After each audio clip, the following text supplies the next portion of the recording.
Hello there, I'm Toby Haydock, and could this be the end of the Daleks?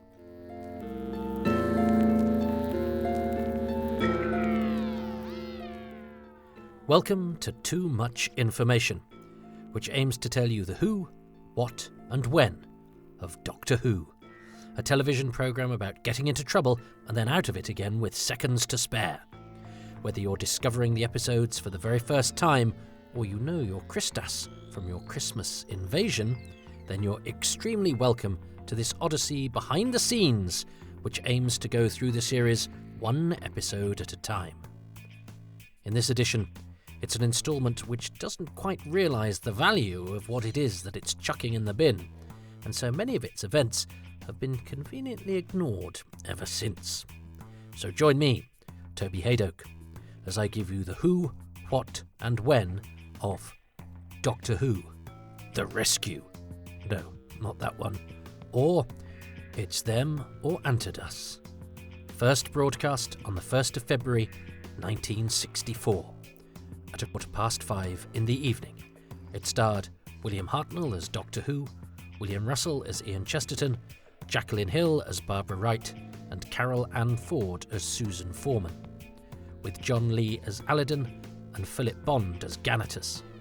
It was written by Terry Nation, produced by Verity Lambert, and directed by Richard Martin.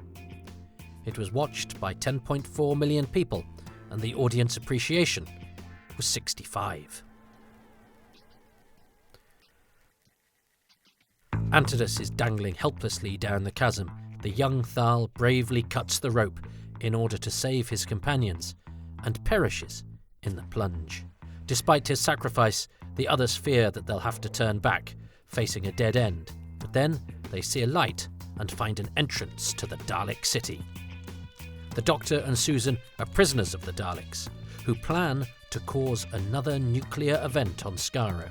The Doctor begs them not to do this, even offering to build them a TARDIS, but they refuse his offer, saying they can build one themselves. Alidon and a group of Thals assault the city, and they meet Ian and co along the way, with the united group attacking the Dalek control centre together. Time is running out, but if they don't stop the Daleks, then the neutron bomb will destroy them all.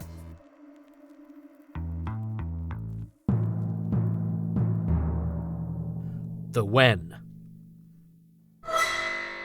Pre-production, September to December 1963. Set breakdown. The initial set breakdown is prepared during this time and outlines basic requirements based upon the current script. It suggests that there will be a new small section of jungle made up from previous sets which have been rearranged. It also has a note for special effects, which says, "Neutron bomb. Power units of a complex pattern of switches and dials." Another new set is another section of cave, which is to be very low and blocked with loose shale. And then there is the new interior of Scenic Booth. They mean Sonic Booth, but it says Scenic, with a passage leading off. This is a small room, no furniture, glass panel in one wall, rather like the control room, with 2 incline boards and a door to slide. Other than that, the sets required will be jungle, corridors, and the Dalek control room, which it says will probably have TV monitors, and the interior of the ship, i.e. the TARDIS, all from earlier. The design breakdown.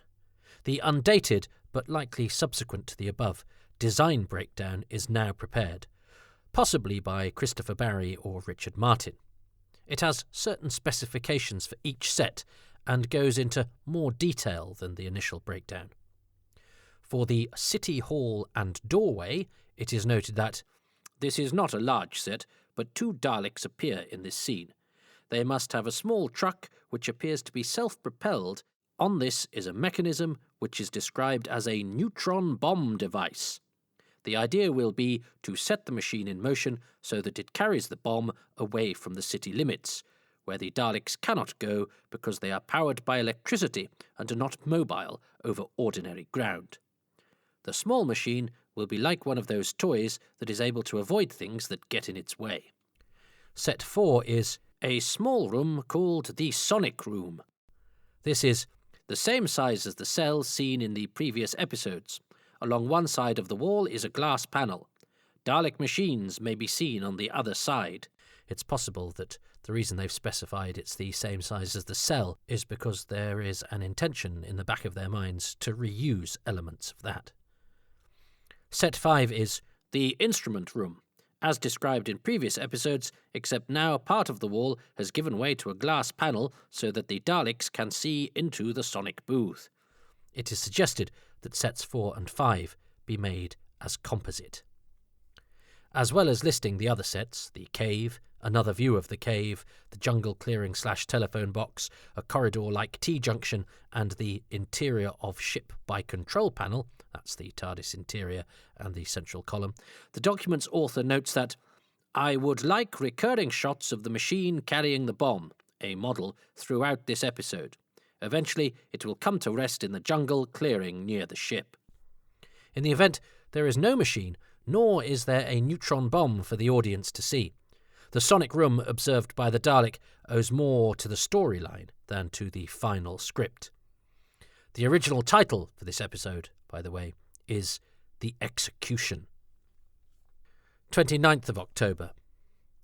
It is probably today that Peter Diamond, doubling for Ven, who becomes Antidus, hangs from the rope in the chasm and cuts it for the specially filmed material to feature in this episode.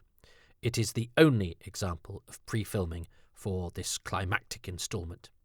At this point, Ven has not yet been cast, although the team know that the character will be blonde, and so he is shot in a wig, and Diamond is an approximation of what they think the character will look like when he finally appears, played by an actor in studio. 25th of November. Christopher Barry, the serial's initial director, sends the costing department a memo reducing the planned design costs of the rescue from £200 to £50. 11th of December. Christopher Barry requests an inlay operator for this episode. "Not a complete beginner, please," he begs, "as we are expecting inlay shots in this episode," although he admits that the script is not yet with us. 19th of December. Meg Hornby requests on Barry's behalf rosin, which is a resin from pines which is volatile at room temperature and which has been used in previous episodes, both as a smoke producer and an anti-slip dusting for shoes, and a tray to be supplied for use in this episode. 1st of January 1964. If the Daleks do sound a little odd this week, maybe it's because they pre-recorded their dialogue today, with Peter Hawkins and David Graham getting their dialogue in the can for the rescue 10 days before the episode is recorded, but 1 day after New Year's Eve and all that it throws at the larynx. 6th of January. Rehearsals begin for the rescue at the Drill Hall, 239 Uxbridge Road. But Verity Lambert, the producer, has an eye on the future and sends a memo regarding the Dalek machines and control panels that are being used in Serial B.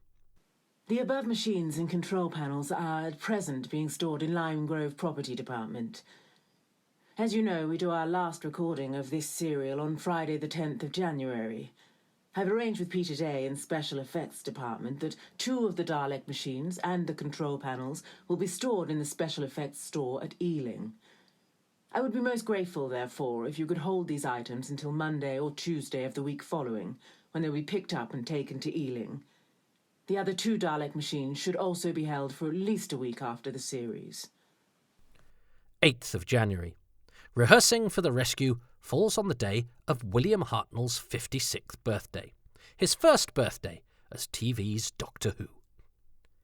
10th of January.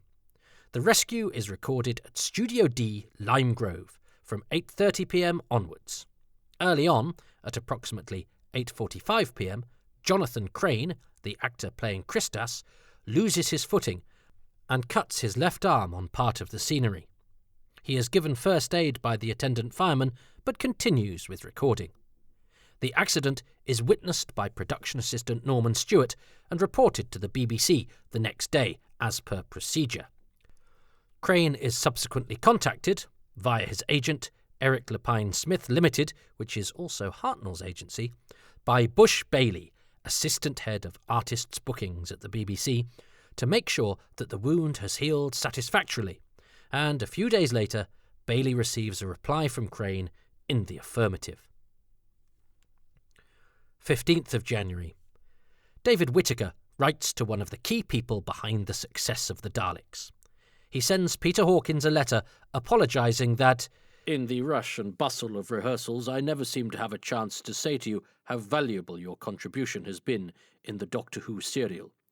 This is a little note to thank you, and I do hope that we meet and work together again." 1st of February. The Rescue is broadcast on BBC television.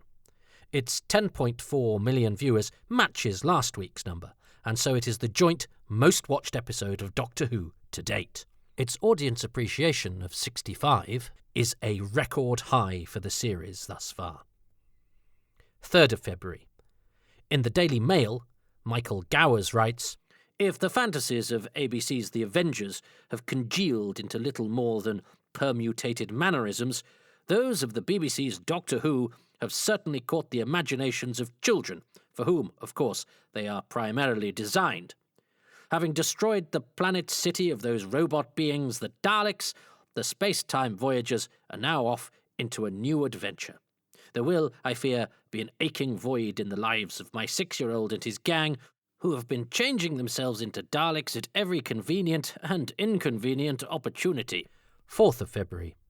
The Daily Mirror covers the fact that Verity Lambert has decided to donate 2 of the Daleks, which of course will no longer be needed because they are all dead, but also, seriously, because the design bods at the BBC have only offered to store 2 for future use. Space is more of a premium than building materials and time. To a good cause. The Dr. Bernardo's home at Stepney Causeway in Ilford will be the happy recipient. 5th of February. Various papers cover the Bernardo's story. In the Daily Herald, Philip Phillips calls them the likeable monsters. Daleks, imaginary creatures from another planet, featured in a BBC children's television serial, were supposed to be frightening monsters. But far from being afraid of the Daleks, child viewers liked them, and there was trouble when the BBC killed off the monsters in last Saturday's episode of the serial Doctor Who. Within 48 hours, the BBC were receiving letters from angry children asking if the Daleks were gone for good. Yesterday, in an effort to please the children, the BBC decided to give 2 of their 4 Daleks to Dr. Bernardo's homes. Said a BBC spokesman last night, "2 of the Daleks will be given away, the other 2 will be kept in store." Monster note: the Daleks had flashing lights and mechanical, monotonous voices. They moved on wheels, pushed along by actors sitting inside. For more newspaper coverage of the Bernardo's donation, do become a patron at patreon.com/Toby Haydock. It's more of the same, really, so I'm not withholding anything too important, but it is there for completeness and therefore counts as far too much information, and so it finds its way to my Patreon-exclusive podcast of that name. 6th of February. Janet F. Harris from Leeds writes to the Radio Times, praising Doctor Who. "Since the first episode, I've watched BBC TV's Doctor Who on Saturdays with great intensity. I think the series is extremely good and realistic." She writes, "When an idea occurs in my mind that a certain fact is impossible, the schoolteacher Mr. Chesterton usually voices it, and it's immediately expelled from the mind by Doctor who asks, 'Why is it not possible?' and gives a credible explanation. The sensible way in which they think out the problems is much better than all the uncontrollable dashing around, getting further and further involved, which so often happens in science fiction. I hope we can have more excellent programmes like this." 7th February. The Kent and Sussex Courier runs a story about the leading man in the wake of the conclusion of the Daleks. "He evades the Daleks at weekends," runs the story. William Hartnell, known to millions of Saturday night television viewers as the strange Doctor Who in the popular BBC serial of the same name, escaped from the mysterious and exciting world of Daleks and his time machine for a few precious moments on Saturday.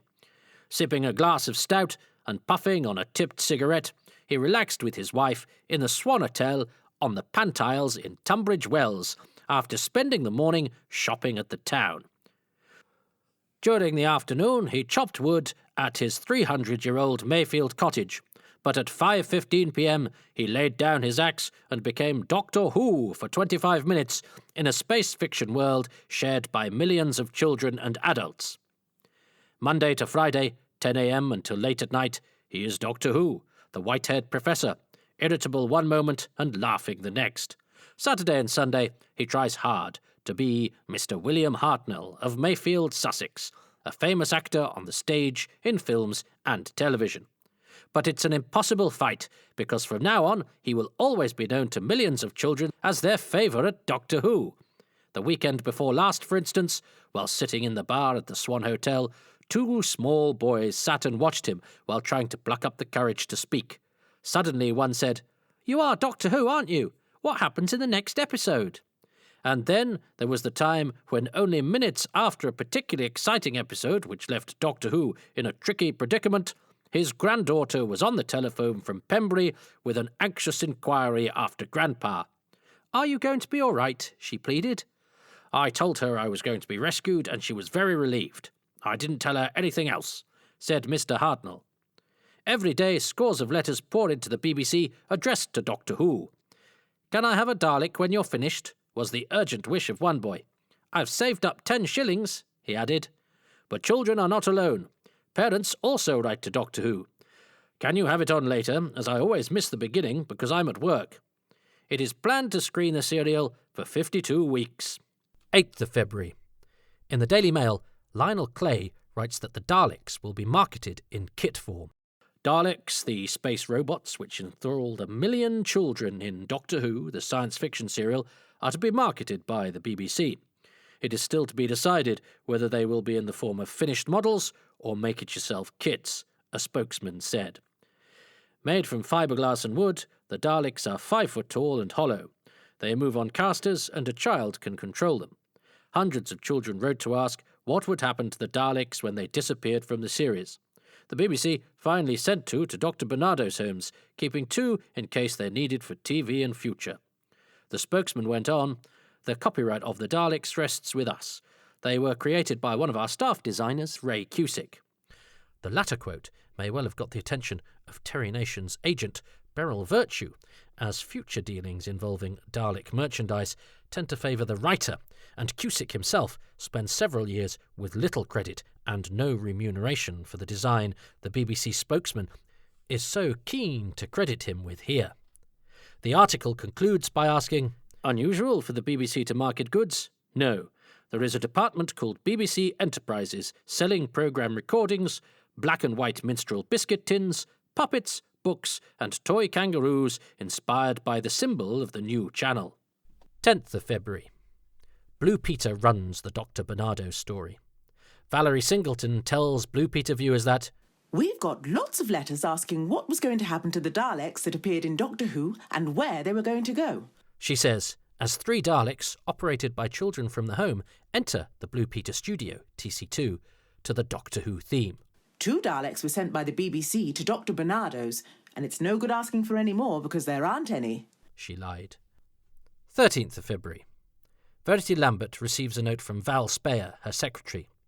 Madeleine McCulloch of Costing rang. She's a little concerned about the costs for special effects. As sometimes our DDBAs are inadequate, and sometimes they're too much. DDBA is a design department budget allocation, the mooted cost worked out at the planning stage. As far as the rescue is concerned, Speyer says, Originally, the DDBA was for £200, but in a memo to Madeleine of 25th 11th 63 from Christopher Barry's office, this was reduced to £50.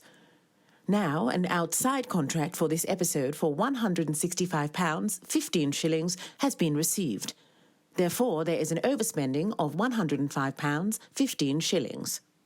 Doctor Who, and in particular this story, gets the spoof treatment in children's madcap show Crackerjack. Rotund, cheeky funnyman Peter Glaze plays the bespectacled operator of a time-travelling pillar box, whilst Leslie Crowther pretends the camera tripod is a Dalek before they encounter the real thing. The Dalek operator on this occasion is Kevin Manser in a skit recorded on the previous day. This will not be Peter Glaze's only brush with Doctor Who this year. 14th of February. On Good Morning Wales, on the Welsh Home Service, Terry Nation gives a 2-minute interview about his work on the series to interviewer Vincent Kane. 17th of February. Blue Peter is at it again. A pre-recorded item has hosts Christopher Trace and Valerie Singleton showcasing 2 jolly good models of Daleks, which have been put together by viewers Charles Cresswell and Robert Barton, whom Trace declares are deserving of Blue Peter badges.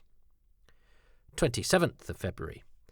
Everyone's a critic, especially a correspondent in today's Radio Times, who thinks that previous correspondent Janet F. Harris needs her head examining. Lillian Roberts of Chorley, Lancashire, is pretty forthright with her opinion. Several members of our form, the 6th, have to watch Doctor Who with younger brothers and sisters, and all agree that after Steptoe it's the funniest programme on television. The Daleks, which looked like salt and pepper pots with knobs on and had voices like a bad telephone, were hilarious. And this is the end of the Daleks. At which point the rubber suckers sagged, left me in fits of laughter. My friends experienced similar reactions. There's nothing realistic about the serial. Even the acting's hammy and it doesn't deserve the name of science fiction. The what? The storyline for this section of the story differs considerably from what eventually makes it to screen.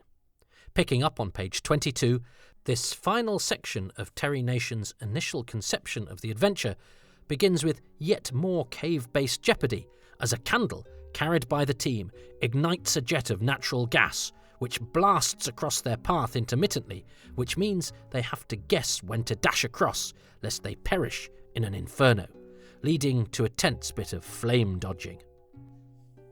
In fact, a new terror occurs every 100 yards at this point, but they have to press on if they are to arrive in time to coincide with Doctor Who's diversionary attack.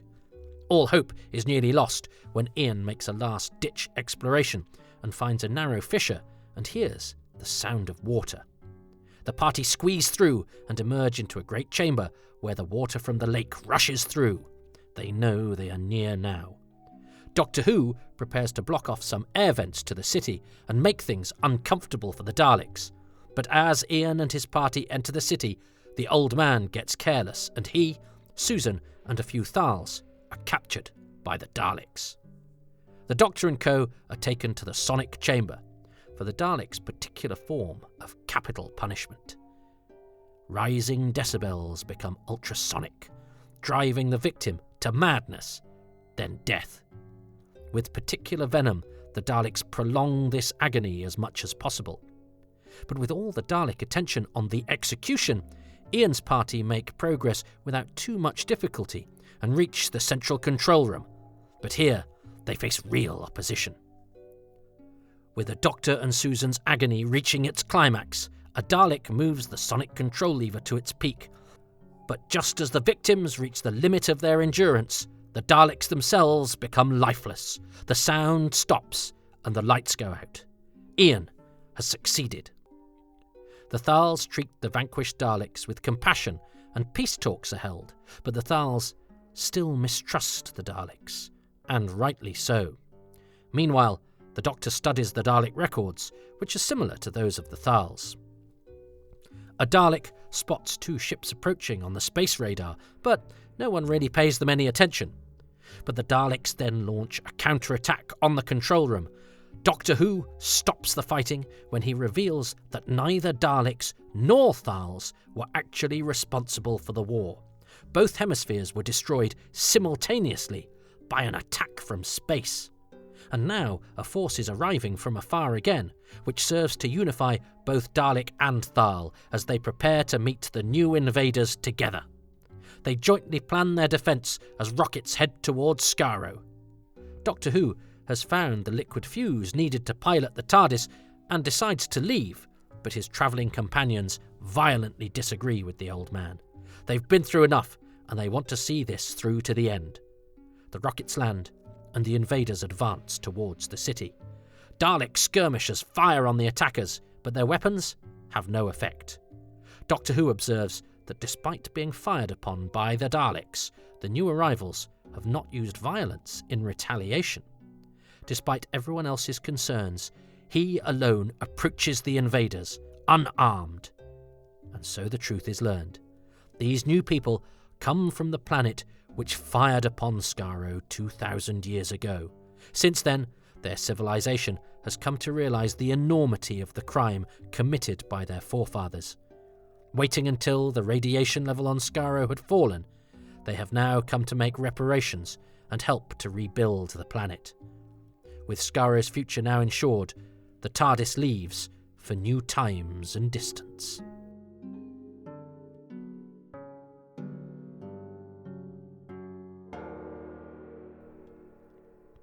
Clearly, major changes occur to the story between this part of the otherwise pretty adhered-to storyline, and early drafts of the script are obviously a bit closer to this than they are to what we see. However, those drafts do not exist. Now, on to the transmitted episode. Unusually, the writer's credit, unlike the episode's title, is superimposed over new footage of Ian rather than over the filmed reprise from last week. "Get a grip on the rock face," says Ian to the stricken Antidus, whereas in the script he says, "Swing into the side of the cliff." Thereafter, there is a chunk of excised dialogue that we can no longer discern. The script emphasises that Ganatus has more of a grip on Ian's shirt than anything else, and throughout the action, the shirt starts to tear. Ian's rather harsh line, "Stop it, you fool!" actually comes later in the script when Antidus is cutting the rope, so either William Russell has come in too early or its meaning and placement have been altered. There is a recording pause after the scene in which Antidus falls to his death. Recording picks up with Hartnell against the wall in the Dalek city. Hartnell's brilliantly delivered line, "This senseless, evil killing," is a change from the rehearsal script in which he was to say, "Then we failed. We're finished." And notice that the Dalek voice in this scene is a tad different from last week. Someone has pressed a different button. Or perhaps it's because it was recorded the day after New Year's Eve.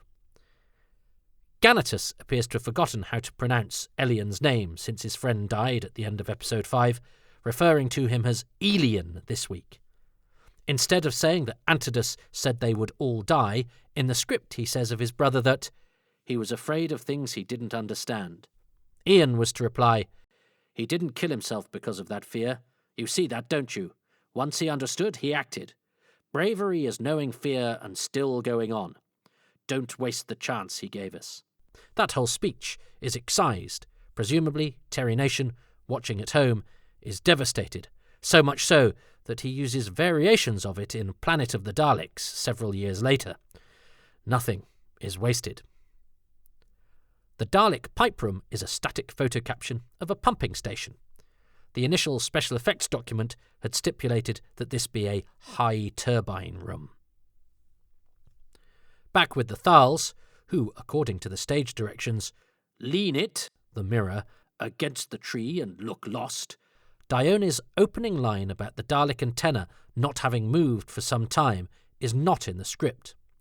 Aladdin's observation that the Doctor and Susan must have put it out of action is brought forward a couple of times. It was originally used in his appeal to the other Thals, to help to spell out his conclusion that the old man and his granddaughter must have been captured by the Daleks.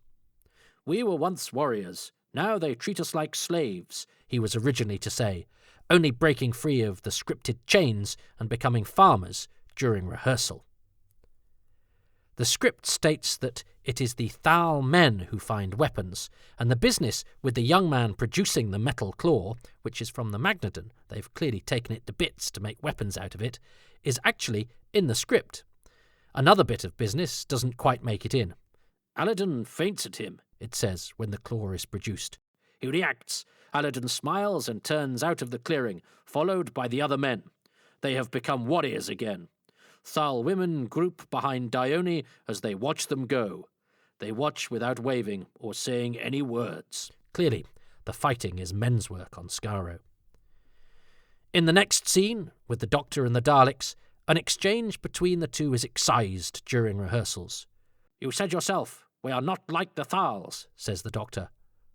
"Why do you tell me all this?" replies the Dalek, leading to the old man offering to show them the ship. The Doctor was just to tell them that he would refuse to tell them how the ship works, but the finished episode has much more elegant phraseology about the ship's secrets and philosophy of movement. At the end of the scene, the Doctor asks, "Can they get here in time?" of the Thals, but in the script he was to say, "But can they stop the Daleks in time?" Ian and Aladon, upon meeting, were originally to have a bit of a scuffle and to be separated by Christas, with the Thal leader then apologising. "I didn't wait to find out who it was, I just..." Clearly he's developing a bloodlust pretty quickly, now that they are warriors again. He loses a line in which he basically tells Ian what we already know about the alarm system and his desire to rescue the Doctor. Ian also loses a line about it being no good going to all this trouble entering the city, only to find the cell they were locked in before. Instead of telling Aladon that Antodus died bravely, Christus originally was to tell him that we would never have got as far as we have if it hadn't been for Antodus, which isn't strictly true. Still, if heroes do not exist, it is necessary to invent them. The first Thal who is exterminated in the battle is Chris Browning, who is clearly the favoured one of their number to get things to do. He has already doubled for Aladon in episode 2 and been the only male Thal required last week. He's probably quite happy to have his mind taken off recent travails, as just before production was started on the Daleks, Chris Browning had to defend himself in court, being sued by his former girlfriend, 19-year-old Jennifer Saul, for breach of promise. Basically, she is claiming that he had promised to marry her and was now refusing to do so, a claim he strenuously denied. Skaro must have seemed much less stressful in comparison. The countdown does not quite tally with what is in the script, but presumably Nation's numbers there were only a guide. There is a recording break just before the shot from behind of the Dalek as it enters the room, and Christus begins to descend from the ceiling on a rope. During the break, 2 Dalek bases are placed on their sides, facing away from camera, to depict their destruction. And, it appears to be Christas smashing the Dalek into a panel that knocks out their power. So whilst he is denied the bromance that he gets with Ian in the novel, Christus and Ian get quite a few moments together, and is actually denied much that is interesting to do at all, it's actually Christas who is the one who delivers the heroic coup de grace in the broadcast story. And if that weren't embarrassing enough for the regulars, Doctor Who also loses a massive speech after the Daleks have died. "Yes, the Daleks have now become part of your history, and your war has become part of mine. Strange. You fight bravely, you Thals, but this may not be your final war, you know. In my planet, which is older than yours, we have not yet reached that final understanding whereby all races can live in peace. I'm afraid we must always fight, my friend." Susan was to have said the Daleks produce food by hydroponics, but this is changed to artificial sunlight in the finished episode. Ganatus's line, "If only there'd been another way," originally belonged to Aladon. After they exit the final battle, there is another recording break before everyone goes back to the Thal camp and cleans up a bit. The end scene was originally to begin with the Doctor being gifted the Thal records. Aladon has found others in the Dalek city to complete their history. He was also, when Aladon asks him to stay and advise, to reply with an out-of-the-blue, "Until your first war." The rehearsal Doctor really is the obsessed-with-war Doctor. The Doctor's advice to Aladon is worded slightly differently in the script. "Always believe in human kindness, but search for truth only among the stars. It lies out there, you know, if one could only catch up with it." The Doctor refuses to stay with the Thals, partly because "I have 2 uninvited guests to get back to Earth," but this is also dropped in rehearsal. Interestingly, this means that whilst Ganatus knows ladies first, as we discovered last week, Aladdin doesn't know about handshakes. So Ganatus is clearly majoring in Earth etiquette, whilst Aladdin is clearly doing his city and guilds in farming at the Thal Academy. The various goodbyes and much of the farewell business, including the Doctor going back for his specimens, don't feature in the script either. Well, apart from some business with Barbara and Ganatus that is cut. When he has given her the material, she says she hasn't anything for him, so he jokingly tries to take it back. Instead, though, in the finished version, the actors go for tenderness. Ganatus is forlorn. I wish we isn't in the script either, and we'll never know what it is he wishes. But I suppose we can guess. It's a lovely moment, though, and despite limited screen time together, the two of them, Jacqueline Hill and Philip Bond, really pull off the melancholy of their parting. Aladdin was originally to call Ganatus old friend when sympathising before the ship takes off, which might have been nicer than what we do get, actually. There is another recording break before the dematerialisation of the ship, and for the first time ever, a photo caption of the TARDIS on the clearing set is used, cross-faded onto the set itself. During the recording break, Carol Ann Ford changes back into her An Unearthly Child costume in order to wear it in the next story. The business in the TARDIS at the end, leading into the Edge of Destruction, was originally to feature a high-pitched, very fast bell sounding. Instead of ending on the juddering console as we do, we were to show doors. They begin to open slowly. The non-speaking Thals all get a credit this week, having not been listed in the closing titles up to now. Well, I say all. Leslie Hill, who is only in episode 3, still gets a credit here. But Frans van Noord, who also only appears in episode 3, does not. As for everybody else, their roles are more specified in the paperwork. And so Chris Browning is young Thal man, Katie Cashfield is young Thal woman, Vez Delahunt is older Thal man, he's the second one to be exterminated in the final battle, whilst Kevin Glennie is Thal youth, Ruth Harrison, older Thal woman, Steve Pokol, young Thal man, Jeanette Rossini, young Thal woman, and Eric Smith, older Thal man. The Who. John Lee. Playing Aladdin is John Lee, an Australian actor who had come to England in the early 1950s. In 1958, he was at the Belgrade Theatre Coventry under director Lindsay Anderson, working with the likes of Jill Bennett, Daniel Massey and Victor Madden. On television, his Antipodean credentials became useful on ITV's A Man Involved, which featured fellow Australians Madge Ryan and Lloyd Lamble. Established on television, he had starred in The Net in 1962, a series of drama documentaries about immigration officer Jim Howarth. The music was by another Australian who'd make a contribution to Doctor Who, Ron Grainer, and the producer was Christopher Barry. Lee was also known to Sidney Newman, who had produced The Trial of Dr. Fancy for ABC in 1962, which wasn't actually shown until after The Daleks in 1964, due to being held back thanks to its controversial nature. As Dr. Fancy himself, Lee was deemed suitably enigmatic and slightly sinister by TV critic Susan Kay. Immediately after The Daleks, he starred in The Deep Blue Sea in Newcastle at the Flora Robson Playhouse, where he gave, according to the stage, a beautifully acted performance. He was never a stranger to genre TV. He appeared twice in Man in a Suitcase, twice in The Avengers, in The Bird Who Knew Too Much in 1967 and The Forget-Me-Not 1968, and 3 times in Doomwatch. He's the captain saving a stricken aeroplane in the very first episode, The Plastic Eaters, 1970, and then crops up in The Web of Fear, 1971, and Cause of Death, 1972.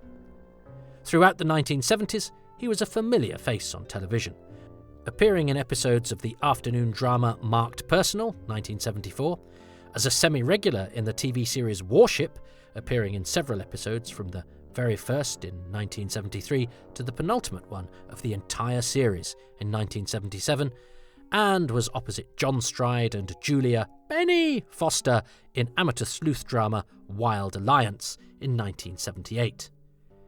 He was busy on TV in the UK in 1980, but at the end of the year had returned to Australia, appearing in The Last Outlaw about the notorious Ned Kelly and the legendary Prisoner, known over here as Prisoner Cell Block H.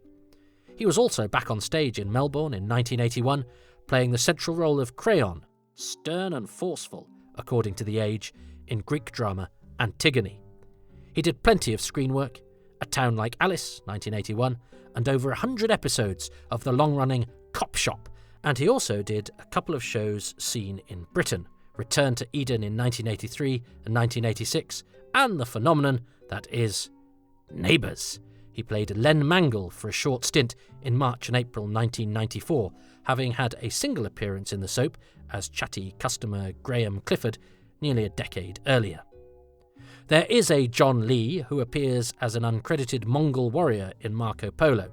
Common sense has not, alas, been enough to prevent many Doctor Who-related organs to conflate the two men, but they are not the same. Nor is our John Lee the John Lee who appeared in an episode of Everybody Loves Raymond in 1997, but as IMDb currently says he is, let us take this opportunity to blow that out of the water too.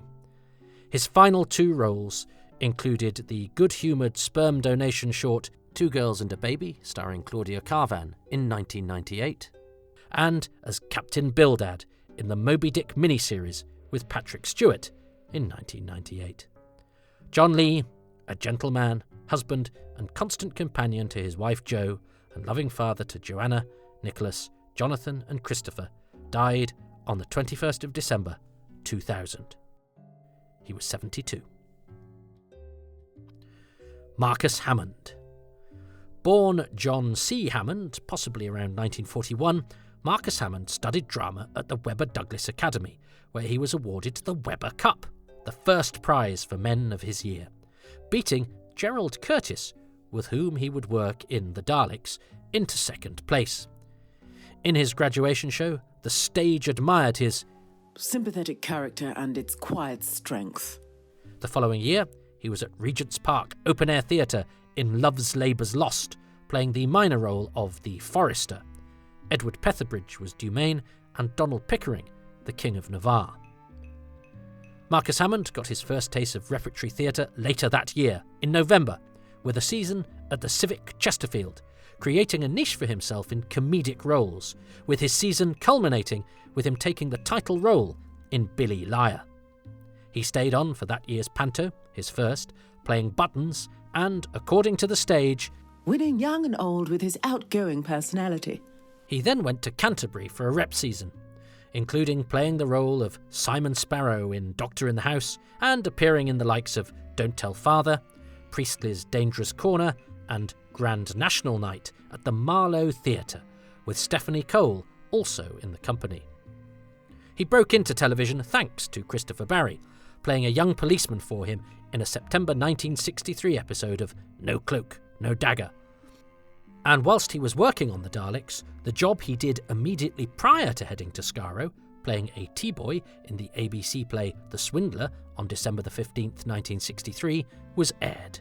After the Daleks, Hammond got a few more TV roles under his belt before being taken on for a probationary period to see if he could fill the shoes of Major Zedkar's casualty PC Sweet, who had been killed off shockingly in the March.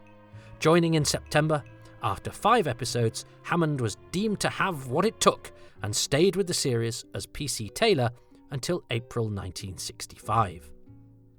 In 1966, he had decent roles in a couple of films, Hammer's Plague of the Zombies and Tom Adams' Bond spoof Where Bullets Fly. He spent most of the decade on TV playing youths thanks to his cherubic appearance, and after a 1970 run in Agony Aunt series Kate, his TV career came to an end in 1971, after an episode of Paul Temple with Richard Herndl and an armchair theatre in which he played another policeman. And there it might have ended, with Hammond joining fellow Thals Jonathan Crane and Gerald Curtis, see last episode of Too Much Information, as, apart from an interview in a horror magazine about his work on Plague of the Zombies, Hammond disappeared, with even Actors Union Equity unsure of his whereabouts. However, he was still very active and had been running an art gallery for many years under his birth name, and fortunately, Too Much Information was able to get in touch. When approached to contribute to this podcast, he wrote, "Doctor Who from many years ago was a lot of fun for a young actor at the beginning of his career. I guess I've become part of history. I went on to be involved in many theatrical plays on stage in the days of weekly repertory, i.e. performing a play a week for 3 months. The unions would have a fit these days. In essence, this meant learning a part in 3 days and having a first night after 5 days. I remember learning the whole of Macbeth in 3 days while playing a totally different part at night. We thought nothing of it. Thank you for the photos of Doctor Who. A fond memory." Now retired, Hammond lives in Porlock Weir in Minehead in Somerset. And so ends another episode of Doctor Who, and indeed, another story.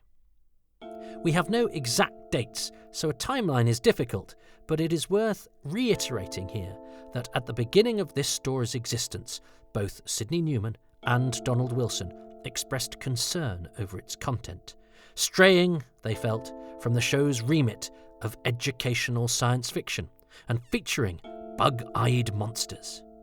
By the end of its broadcast and subsequent reception, both men, however, were mollified and satisfied that producer Verity Lambert knew what she was doing. And so already Doctor Who was not my Doctor Who, if you happen to be either of the show's conceivers. A final battle in a BBC TV studio was perhaps never going to match what had been pulled off when all that was required early on was suspense and surprise, but there is at least a sense of scale as Ian's party traverse the corridors in the city and one of them shimmies down a rope in the final attack. Hartnell, unable to look at the Dalek as it begs for help in the climax, is excellent, telling them that even if he wanted to help them, he doesn't know how. And the final end definitely has an impact and a suitable war is hell vibe, even if the staging is relatively clunky by today's standards. Earlier, there is some beautiful lighting in the cave scenes, notably when the torches begin to fade. And when they get to the city, Barbara becomes the first person in the history of Doctor Who to observe that all the corridors look the same.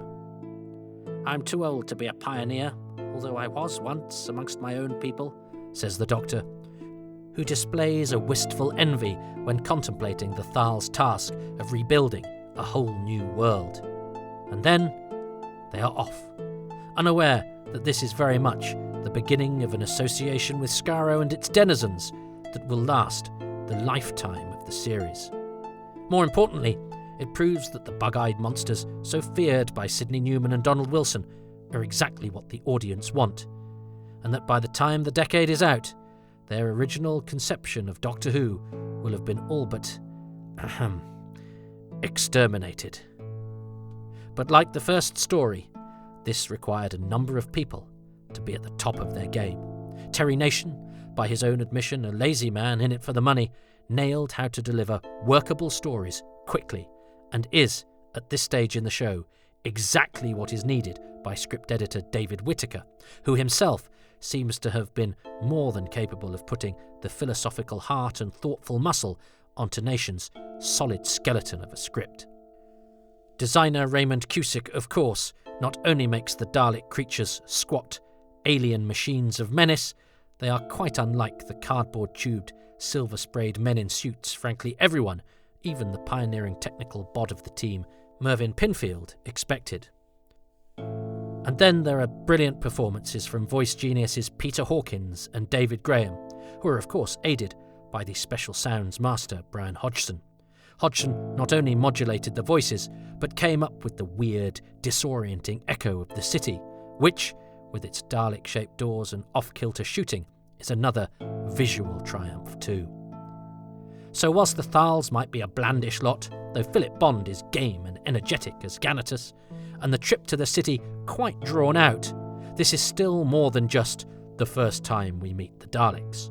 It's a story with a moral, with a thoughtful idea at its core, which asks our heroes to be heroes by doing what may be more pragmatic than right. Of course, they wouldn't have even tried to be heroes had the Doctor's own meddling curiosity not prompted a dishonest act. The Thals may be goodies and the Daleks baddies, but there are plenty of shades of grey amongst the black and the white on Skaro.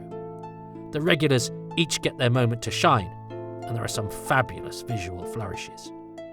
Maybe next time, though, they can record the opening instalment of a story without having to do it again. Oh, and 500 years of destruction end in this.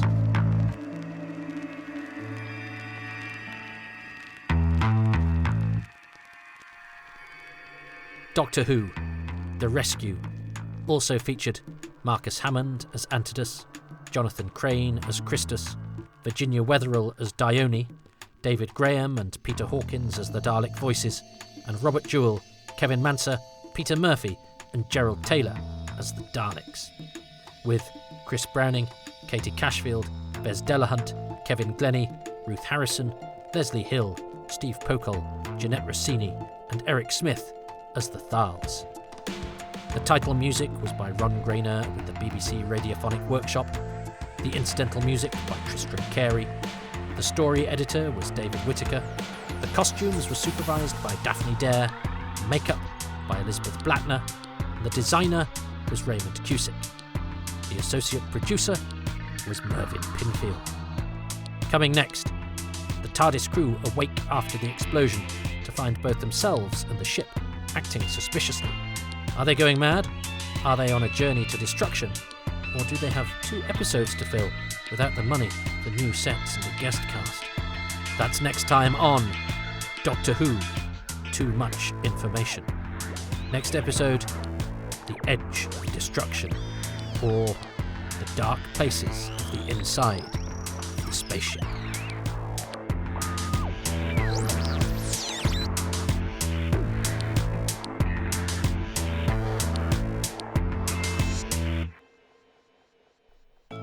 Too Much Information, The Rescue, was written and presented by me, Toby Haydock, with thanks to Richard Bignell, David Brunt, Peter Crocker, Ben Jolly, John Kelly, Graham Kibble-White, Simon Guerrier, Richard Marson, Edmund Pegg, and Marcus Hammond. Additional voices were provided by Chrissy Bone, the series consultant is Richard Bignell, and the music has been specially composed by Wayne Shepherd. There is a supplemental podcast, 1 per story as opposed to per episode, called Far Too Much Information, that is for now exclusive to patrons. There are Far Too Much Information episodes on the prehistory of Doctor Who, as well as the pilot, the first episode, and the first 4 script versions of An Unearthly Child. There will shortly be a Far Too Much Information on this story, The Daleks, featuring correspondence between the Doctor Who team and the Blue Peter team, and telling you everything you need to know about those non-speaking Thals in the background. Patrons qualify for bonus material, early releases, and much, much more. Oh, and there are pictures of my dog as well. I know.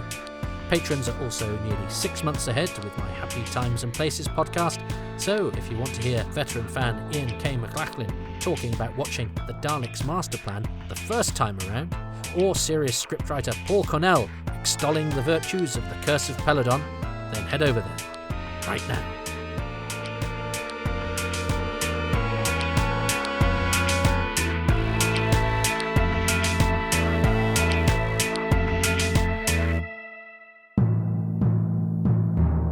References. I've consulted various reference works for this podcast. Doctor Who, A Complete History, edited by John Ainsworth and Mark Wright, with contributions from Jonathan Morris, Alistair McGowan and Richard Atkinson, and much of it based on, of course, those fantastic archives features by Andrew Pixley. Richard Bignell's Nothing at the End of the Lane interviewed designer Jeremy Davis, and pored over much early paperwork, and is a fantastic and detailed look at the unturned stones of Doctor Who's early years. How, Stammers and Walker's The 60s and the First Doctor Handbook are both excellent and uncovered much of what we now take for granted. Ditto J. Jeremy Bentham's Doctor Who The Early Years. The TARDIS wiki page and Shannon Patrick Sullivan's Complete History of Time Travel have also been very, very valuable for quick, handy reference too, and I also subscribe to the British Newspaper Archive, Ancestry.com and Newspapers.com, which are vital resources, but also places that are very easy to get lost in for several days, so proceed with caution. I would also like to acknowledge the production notes on the BBC DVD of this story, which are by Martin Wiggins. I walk in the shadows of giants, albeit giants with an unhealthy attitude to detail and arcana.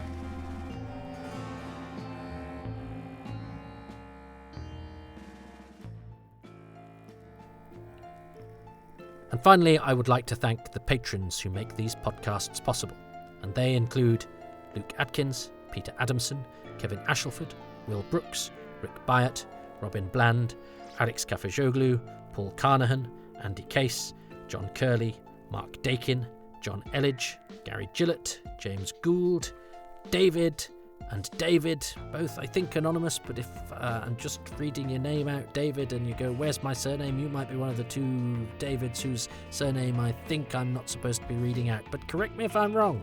Jenny at Blue Box 99, Paul Caddington, Paul Cook, Richard Chalk, Peter Crocker, Rob Dawson, John Deere, Chris Dunford-Kelk, Paul Dunn, Jason Gorman, Siobhan Galichon, Ian Key, Joe Llewellyn, Darren Mackay, Adam Parker, Barry Platt, Risto Matti Sarillo, David Trainier, Peter Burns, Peter Harness, Ronald Hayden, Rob Leonard, Stephen Moffat, Richard Straw, Nick Tedston, Ruben Herfindel, Mark Aldridge, Kit Allen, Sebastian April, Tilt Ariza, Simon Ash, Richard Alt, Stephen Bamford, Badamus Banks, James Bell, and Peter Blackett. If you would like to join that list of patrons, please go, as I said, to patreon.com/Toby Haydoke. For as little as £3 a month, you can get access to early and bonus material. There's lots of exclusives there, and most of the stuff is available at the lowest tier, £3, which you can also get a 10% discount on if you sign up for a year in one go. I know that a monthly commitment might seem like a lot, but you can also go to ko-fi.com/Toby Haydoke if you just want to make a one-off donation. But look, I know that times are tough and they're going to get tougher. But what you can do that costs absolutely nothing, and I'd be so grateful for, is if you could go to iTunes and wherever else you get your podcasts from and give these a 5-star rating. It really does help to get these noticed by passing customers, because there's a lot of Doctor Who podcasts out there, and a 5-star really, really does help. So do a few lines of review saying what these are about and what you like about them. As I say, that really tickles the algorithms, and there's nothing an algorithm likes more than a good old tickling. And as I say, costs you nothing but a little bit of your time, for which I would be most grateful. You can follow me on Twitter at Toby Haydoke. Haydoke is Hadoke, and at Haydoke Podcasts, which is the stream for just this stuff and not my feeble attempts at humour. Although if you like my feeble attempts at humour, I'm also a stand-up comedian at Excess Malarkey Comedy Club in Manchester, which runs every Tuesday from 8 p.m. and is a live show. We also do it online once a month on the first Sunday of every month on twitch.tv/Excess Malarkey. That's the live version, which is on Tuesdays, and the internet version, which is also live, but you can also watch it later. There's an archive up there because we started doing online shows during the pandemic when we couldn't actually get inside the venue, and we've continued doing those to sort of reach to the wider world. And if you are in the wider world and can't get to Manchester, twitch.tv/Excess Malarkey. There's an archive up there of some international comedians doing some great stuff, and examples of the show from the past, 18 months or so, plus the broadcast at 8 p.m. GMT on the first Sunday of every month.